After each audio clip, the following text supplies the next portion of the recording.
Christmas party sa among barangay. Ulingaw kaayo ang mga tao sa maong Christmas party. Ug daghang salamat sa atong kapitan nga si Auntie Lily Olorvida Erasmo kauban sa iyang mga kagawad. Daghang salamat sa inyong mga pagpakaon nga busog kaayo ang mga tao. Daghan kaayong salamat sa inyong tanan, sa atong kapitan ug sa mga kagawad, mga opisyalis. Daghan kaayong salamat o kiting gingawa sa mga tao o busog kaayo ang mga tao. Daghan kayong salamat sa atong kapitan o kauban sa mga barangay opisyal kagawad. Daghan salamat sa inyo sa inyong pagpakaon sa amoa mga katawhan dinhi sa atong barangay. Mga sityo o mga purot, dili ko na lang po tagsa-tagsaon magsampi, mga kabataan, mga bisita, nani ang karong maayong gabi. Okay.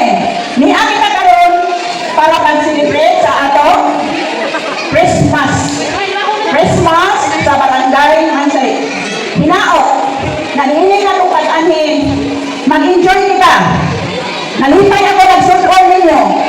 Nania nag-represent ang tanan nga naa sa sityo, naa sa purot, ni ang kita nag-iusa karong gabi una. So, ano na kita daghang kalihugan karong gabi una? Aduna kay fire games, aduna kay dance competition, aduna kay mga giveaways, gas stage, bisan gamay lang, basta naalang kay madawat. Kung uban pa nga mga activities, karon ang maghatag og incentives nato sa atong apprentice. O siguro, bisan wa pa istorya diri ang atong ma-active na is remember, naad na siya pakalipay o surprise para kaninyong tanan. Mao ba? Wa kaminaw.